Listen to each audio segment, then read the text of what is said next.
నమస్తే, welcome to Andhraprabha. నేను మీ హేమమాలిని. తిరుమల లడ్డూకి వినియోగించేది జంతువుల కొవ్వ, ఆవు నెయ్య? ఆంధ్రప్రదేశ్ సీఎం చంద్రబాబు వ్యాఖ్యల తర్వాత భక్తుల్లో నెలకొన్న ప్రశ్న ఇది. గత ప్రభుత్వం హయాంలో తిరుమల లడ్డూ ప్రసాదం తయారీలో ఆవు నెయ్యికి బదులు జంతువుల కొవ్వు వినియోగించారని మండిపడ్డారు సీఎం చంద్రబాబు. ఈ వ్యాఖ్యలు రాజకీయ దుమారం రేపుతున్నాయి. ఇక లడ్డూ ప్రసాదంపై సీఎం చంద్రబాబు చేసిన వ్యాఖ్యలను తీవ్రంగా ఖండించారు టీటీడీ మాజీ చైర్మన్ ఎంపీ వైవి సుబ్బారెడ్డి. మండిపడుతున్నారు. దీనిపై తన కుటుంబంతో సహా ప్రమాణం చేయడానికి సిద్ధమయ్యామని చంద్రబాబుకు సవాల్ విసిరారు వైవి సుబ్బారెడ్డి.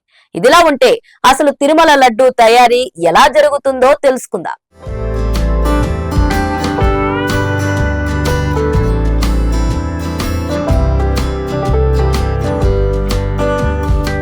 తిరుమల లడ్డూ తయారీలో చాలా జాగ్రత్త తీసుకుంటారు. తిరుమల లడ్డూకు ప్రతిరోజు 300 నుంచి 500 లీటర్ల నెయ్యిని వినియోగిస్తుంది టీటీడీ. టీటీడీ మార్కెటింగ్ విభాగం ద్వారా నెయ్యిని కొనుగోలు చేస్తుంది. ప్రతి 6 నెలలకోసారి టెండర్లు పిలిచి ఈ ప్రొక్యూర్మెంట్ ద్వారా నెయ్యిని సమకూర్చుకుంటుంది.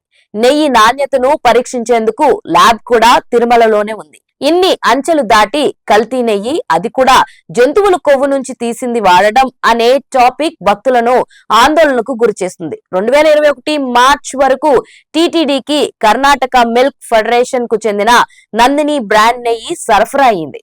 2021 మార్చ్ లో జరిగిన టెండర్లలో L3 గా నిలిచింది.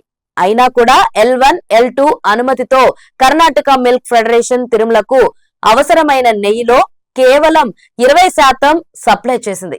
ఆ తర్వాత నుంచి మాత్రం టెండర్ ప్రక్రియల్లోనే పాల్గొనలేదు. యూపీకి చెందిన ప్రీమియర్ L1 గా, L2 గా ఆల్ఫా కంపెనీలు నెయ్యి సరఫరా చేసేందుకు అర్హత పొందగా కేజీ నెయ్యి 424కు ప్రకారం టీటీడీకి సప్లై చేసేలా ఒప్పందం కుదుర్చుకుంది.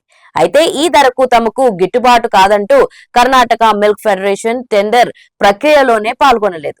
టీటీడీకి నాణ్యమైన నెయ్యిని తక్కువ ధరకు సరఫరా చేయలేమని ఫెడరేషన్ తేల్చి చెప్పింది. దీంతో తక్కువ ధరకు నాసిరకం నెయ్యి కొనుగోలు చేసిందంటూ టీటీడీపై ఆరోపణలు వెల్లువెత్తాయి.